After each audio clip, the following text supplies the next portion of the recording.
نحمده ونصلي ونسلم على رسوله الكريم اما بعد. حدیث جبرائیل علیہ الصلاۃ والسلام. عن عمر بن الخطاب رضی اللہ تعالی عنہ قال بینما نحن عند رسول اللہ صلی اللہ علیہ وسلم ذات یوم اذ طلع علینا رجل شدید بیاض الثياب شدید سواد الشعر لا يرى عليه اثر السفر ولا يعرفه منا احد حتى جلس الى النبي صلی اللہ علیہ وسلم. حضرت عمر بن خطاب رضی اللہ تعالی عنہ سے روایت ہے کہ ہم ایک دن رسول اللہ صلی اللہ علیہ وسلم کی خدمت میں حاضر تھے کہ اس وقت مجلس میں اور بھی صحابہ کرام رضوان اللہ تعالی علیہم اجمعین موجود تھے، اور نبی کریم صلی اللہ علیہ وسلم ان سے خطاب فرما رہے تھے کہ اذ طلع، اچانک ایک شخص سامنے سے نمودار ہوا جس کے کپڑے نہایت سفید اور بال بہت زیادہ سیاہ تھے، اور اس شخص پر سفر کا کوئی اثر بھی معلوم نہیں ہوتا تھا، جس سے یہ معلوم ہوا کہ یہ شخص باہر سے نہیں آیا. اور لا یعرفہ، آگے اس کی مزید وضاحت کر دی، ہم میں سے کوئی شخص اس کو جانتا بھی نہیں تھا، یعنی بالکل اس کے سفید کپڑے تھے، سیاہ اس کے بال تھے، اور کوئی اثر کے نشانات بھی نہیں تھے. ایسے لگتا تھا کہ یہاں کا رہنے والا ہے، اور ہم میں سے کوئی شخص اس کو جانتا بھی نہیں تھا. وہ آیا اور نبی کریم صلی اللہ علیہ وسلم کے سامنے آ کے بیٹھ گیا، اور اپنے گھٹنے نبی کریم صلی اللہ علیہ وسلم کے گھٹنوں کے ساتھ ملا دیے، اور اپنے ہاتھ حضور صلی اللہ علیہ وسلم کی رانوں پر رکھ دیے، اور کہا کہ یا محمد اخبرنی عن الاسلام، کہ اے محمد صلی اللہ علیہ وسلم مجھے اسلام کے بارے میں بتائیے. آپ صلی اللہ علیہ وسلم نے فرمایا الاسلام ان تشہد اللہ الہ الا اللہ وان محمد الرسول اللہ. نبی کریم صلی اللہ علیہ وسلم نے فرمایا تم یہ شہادت دو کہ اللہ کے سوا کوئی معبود نہیں، کوئی بندگی کے لائق نہیں، اور محمد صلی اللہ علیہ وسلم اس کے رسول ہیں، اور نماز قائم کرو، زکوٰۃ ادا کرو، اور رمضان کے روزے رکھو، اور اگر بیت اللہ کی تم استطاعت رکھتے ہو تو حج کرو. یہ سن کر اس نے کہا صدقتا، آپ نے سچ فرمایا. قال فاخبرنی عن الایمان، اس کے بعد اس نے دوسرا کوشچن کیا کہ مجھے بتائیے ایمان کے بارے میں کہ ایمان کیا ہے. نبی کریم صلی اللہ علیہ وسلم نے فرمایا کہ ایمان یہ ہے کہ تم اللہ کو اور اس کے فرشتوں کو اور اس کی کتابوں کو اور اس کے رسولوں کو اور یوم آخرت یعنی قیامت کے دن کو حق مانو، اور ہر خیر اور شر کی تقدیر کو بھی حق سمجھو. اس کے بعد اس نے کہا صدقتا، کہ آپ نے سچ فرمایا.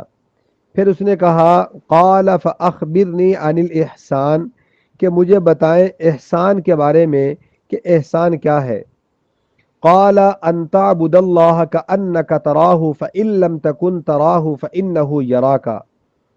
نبی کریم صلی اللہ علیہ وسلم نے فرمایا کہ احسان یہ ہے کہ اللہ کی عبادت و بندگی تم اس طرح کرو گویا کہ تم اس کو دیکھ رہے ہو، کیونکہ اگر تم اس کو نہیں دیکھ رہے ہو تو تم یہ خیال کرو کہ وہ تمہیں دیکھ رہا ہے. قال صدقتا، اس نے کہا کہ آپ نے سچ فرمایا. پھر اس نے کہا قال فاخبرنی عن الساعہ، کہ مجھے آپ قیامت کے متعلق بتائیں کہ قیامت کب واقع ہوگی. آپ صلی اللہ علیہ وسلم نے فرمایا کہ جس سے یہ سوال کیا جا رہا ہے وہ اس کو سوال کرنے والے سے زیادہ نہیں جانتا. یعنی کیا مطلب کہ مل مسئول، جس سے سوال کیا گیا انہا اس قیامت کے بارے میں، بعالم من السائل، کہ سوال کرنے والے سے زیادہ نہیں جانتا، کہ جیسے سوال کرنے والے کو علم ہے اتنا مجھے ہی علم ہے، یعنی مطلب یہ ہے کہ اللہ کے علاوہ قیامت کوئی نہیں جانتا۔ آگے قال فاخبرنی عن اماراتها، اس نے کہا کہ یا رسول اللہ مجھے اس کی نشانیوں کے متعلق خبر دیں۔ نبی کریم صلی اللہ علیہ وآلہ وسلم نے فرمایا کہ اس کی نشانی، ایک نشانی یہ ہے کہ لونڈی اپنے مالکہ کو اور آقا کو جنے گی، اور دوسری نشانی یہ ہے کہ تم دیکھو گے کہ جن کے پاؤں میں جوتا اور جسم پر کپڑا نہیں ہے، بکریاں چرانے والے ہیں، وہ بڑی بڑی عمارتیں بنانے لگیں گے اور عمارتوں کے اندر ایک دوسرے سے بازی لے جانے کی کوشش کریں گے۔ حضرت عمر رضی اللہ تعالیٰ عنہ فرماتے ہیں کہ یہ باتیں کہہ کر یہ شخص جو آیا تھا یہ چلا گیا، پھر مجھے کچھ عرصہ گزر گیا تو نبی کریم صلی اللہ علیہ وسلم نے مجھے فرمایا کہ اے عمر، کیا تمہیں پتہ ہے کہ وہ سوال کرنے والا کون شخص تھا؟ میں نے عرض کیا اللہ اور اس کے رسول زیادہ جانتے ہیں۔ آپ نے فرمایا کہ وہ جبرائیل علیہ الصلاۃ والسلام تھے، وہ تمہاری اس مجلس میں اس لیے آئے تھے کہ تم لوگوں کو تمہارا دین سکھا دیں۔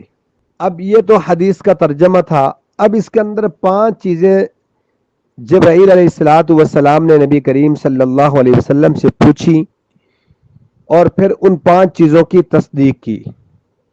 ان میں سے پہلی چیز جو جبرائیل علیہ الصلاۃ والسلام نے آپ صلی اللہ علیہ وسلم سے پوچھی کہ اخبرنی عن الاسلام، کہ مجھے اسلام کے بارے میں بتائیں کہ اسلام کیا ہے۔ سب سے پہلے اسلام کا معنی جانتے ہیں کہ اسلام کا مطلب کیا ہوتا ہے۔ اسلام کے اصل معنی ہے کہ اپنے آپ کو کسی کے سپرد کر دینا، بالکل اسی کے تابع کر دینا، یہ اسلام ہے۔ نبی کریم صلی اللہ علیہ وسلم جو تعلیمات لے کر آئے، انسان ان کو مانتا ہے اور پھر اپنے آپ کو اللہ کے سپرد کر دیتا ہے۔ آسان الفاظ میں کہ جب انسان کلمہ پڑھتا ہے لا الہ الا اللہ، سب پڑھ لیں لا الہ الا اللہ محمد الرسول اللہ، تو انسان اللہ تعالیٰ سے یہ اقرار کرتا ہے کہ یا اللہ اب میں اپنی خواہشات کو چھوڑ کر تیرے حکموں کے مطابق زندگی گزارنے کی کوشش کروں گا۔ تو اللہ سے انسان ایک پرومس کرتا ہے، ایک وعدہ کر رہا ہوتا ہے کہ یا اللہ اب میری خواہش ختم، اب میں نے تیرے سامنے سرنڈر کر دیا، اب تیرے سامنے جو تیرا حکم ہوگا میں اسے سر تسلیم خم کروں گا، اس کے مطابق زندگی گزارنے کی کوشش کروں گا۔ جیسے قرآن میں آتا ہے وَمَنْ أَحْسَنُ دِينًا مِّمَّنْ أَسْلَمَ وَجْهَهُ لِلَّهِ، اور اس سے بہتر کون ہو سکتا ہے کہ جس نے اپنے آپ کو اللہ کے سپرد کر دیا، اپنے آپ کو اللہ کے سپرد کر دیا، یعنی انسان جس نے اپنے آپ کو اللہ کے سپرد کیا، اپنی خوشی اللہ کے حکموں کے مطابق، نبی کریم صلی اللہ علیہ وسلم کے بتائے ہوئے طریقوں کے مطابق وہ گزارتا ہے، اپنی غمی بھی نبی کریم صلی اللہ علیہ وسلم کے طریقوں کے مطابق گزارتا ہے، تو یہ بہترین شخص ہے۔ اور ایک دوسری جگہ وَمَن يَتَّبِعْ غَيْرَ سَبِيلِ غَيْرَ الْإِسْلَامِ دِينًا فَلَن يُقْبَلَ مِنْهُ وَهُوَ فِي الْآخِرَةِ مِنَ الْخَاسِرِينَ، جس نے اسلام کے سوا کوئی اور دین اختیار کیا وہ ہرگز قبول نہیں ہے، وہ ہرگز، اللہ نے کہا کہ وہ ہرگز قبول نہیں ہے۔ تو مطلب یہ ہوا کہ اسلام کی اصل روح اور حقیقت یہ ہے کہ بندہ اپنے آپ کو مکمل طور پر اللہ کے سپرد کر دے اور ہر پہلو سے اللہ کا فرما بردار بن جائے۔ اور دوسری چیز اس نے کہا کہ اخبرنی عن الایمان، کہ مجھے خبر دیں ایمان کے بارے میں۔ ایمان کیا ہے؟ ایمان یہ ہے کہ کسی کے اعتبار اور اعتماد پر کسی بات کو سچ ماننا، یہ ایمان ہے۔ کسی پر اعتماد کرتے ہوئے اس کی بات کو سچ ماننے کا نام ایمان ہے۔ اور اصطلاح کے اندر اس کی تعریف یہ ہے، ایمان اللہ کے پیغمبر جو پیغام لے کر آئے اس پیغام کو حقیقت جاننا اور اس کی تصدیق کرنا عملاً، فعلاً، قولاً، ہر اعتبار سے یہ اس کا نام کیا ہے؟ ایمان ہے۔ کہ نبی کریم صلی اللہ علیہ وسلم نے جو ہمیں تعلیمات دی ہیں انہی کو اپنانا یہ ایمان ہے۔ اور جیسے آمنت باللہ و ملائکتہ و کتبہ و رسلہ والیوم الآخر والقدر خیرہ و شرہ، اللہ پر ایمان لانا، رسولوں پر ایمان لانا، کتابوں پر ایمان لانا، اور اچھی اور بری تقدیر پر ایمان لانا، یہ ساری چیزیں ہیں۔ جو آسمان سے کتابیں نازل ہوئیں ان پر ایمان لانا۔ قرآن میں بھی آتا ہے آمن الرسول بما انزل الیہ من ربہ والمؤمنون کل آمن باللہ وملائکتہ وکتبہ ورسلہ الی آخرہ۔ تو ایمان، یہ تمام چیزیں ایمان میں شامل ہیں۔ اور پھر آگے تیسری چیز اس نے کہا کہ آپ مجھے خبر دیجئے فَأَخْبِرْنِي عَنِ الْإِحْسَان، کہ مجھے احسان کے بارے میں بتائیے کہ احسان کیا ہے۔ نبی کریم صلی اللہ علیہ وسلم نے فرمایا احسان ایمان اور اسلام کے درمیان ایک خاص حیثیت ہے کہ بلا من اسلم وجہہ للہ وہو محسن، محسن احسان فلہ اجرہ عند ربہ، کہ جس نے اپنے آپ کو خدا کے سپرد کر دیا اس کے ساتھ احسان کا وصف وہو محسن، یا محسن احسان سے ہے۔ تو کیا فرمایا کہ ہماری زبان اور ہمارے محاورہ میں جو لفظ بولا جاتا ہے نا احسان، اس کے ساتھ کیا ہے کہ کسی کے ساتھ اچھا سلوک کرنا، لیکن یہاں جو حدیث کے اندر لفظ احسان ہے اس کے ایک خاص اس کی حیثیت ہے، اس کی حقیقت ہے۔ اللہ تعالیٰ کی بندگی کو اس طرح کرنا کہ وہ قہار ہے، وہ قدوس ہے، وہ ذوالجلال ہے، وہ جبروت ہے، وہ ہماری آنکھوں کے سامنے ہے، گویا کہ ہم اس کو دیکھ رہے ہیں۔ اور فرمایا نا کہ الاحسان یہ ہے کہ آپ صلی اللہ علیہ وسلم نے فرمایا ان تعبد اللہ کأنک تراہ فإن لم تکن تراہ فإنہ یراک، کہ احسان کا نام ہے، احسان اس کا نام ہے کہ تم اللہ کی بندگی اس طرح کرو گویا کہ اس کو دیکھ رہے ہو، اگر تم اس کو نہیں دیکھتے ہو وہ تو تم کو دیکھ رہا ہے، وہ تو تم کو کیا ہے؟ دیکھ رہا ہے۔ یہاں ایک ذرا سمجھیے گا کہ جب کوئی غلام اپنے آقا کے سامنے جب وہ کام کرتا ہے کہ میرا آقا مجھے دیکھ رہا ہے تو وہ بڑے احسن طریقے کے ساتھ وہ کام کرنے کی کوشش کرتا ہے تاکہ میرا مالک جو ہے وہ خوش ہو جائے۔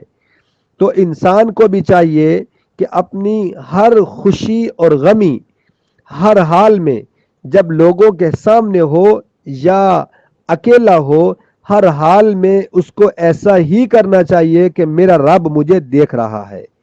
اس کی عبادت میں، اس کے معاملات میں، اس کے رہن سہن میں، اس کے سونے جاگنے میں، ہر حال میں وہ یہ خیال کرے کہ میں اللہ کو دیکھ رہا ہوں اور اللہ مجھے دیکھ رہے ہیں۔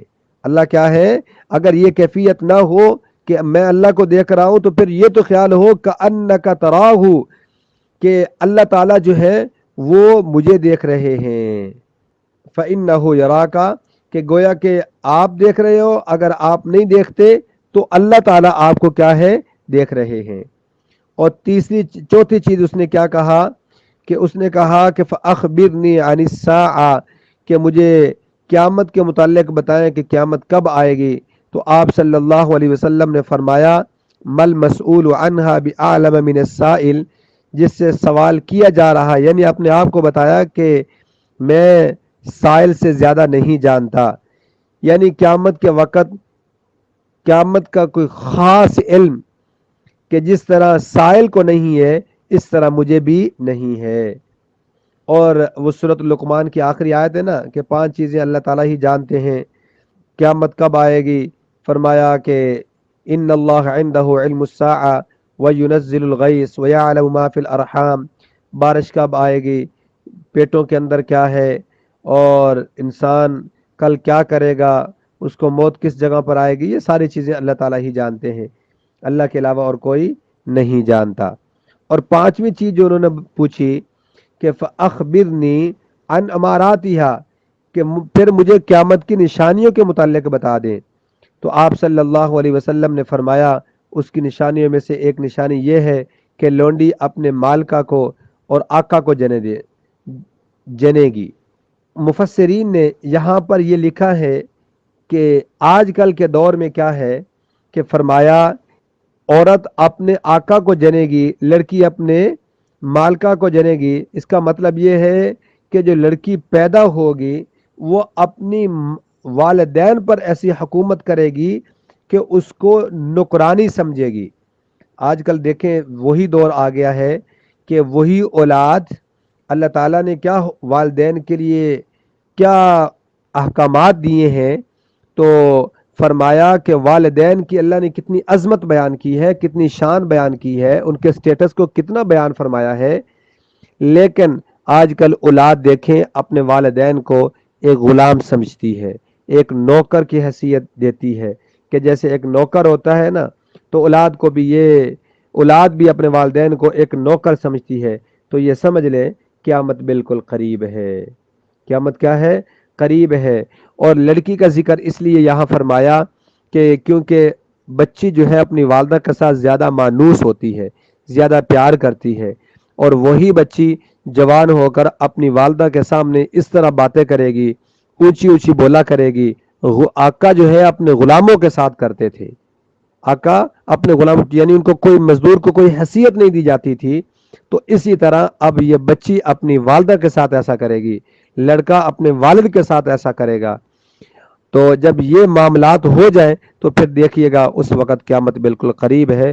آج نبی کریم صلی اللہ علیہ وسلم نے جو اس وقت باتیں بتائی تھیں آج ہمارے سامنے ہیں، ہمیں نظر آ رہی ہیں۔ اللہ تعالی ہم سب کو اپنی خوشی اور غمی نبی کریم صلی اللہ علیہ وسلم کی تعلیمات کے مطابق گزارنے کی توفیق عطا فرمائے۔ وآخر دعوانا ان الحمد للہ رب العالمین۔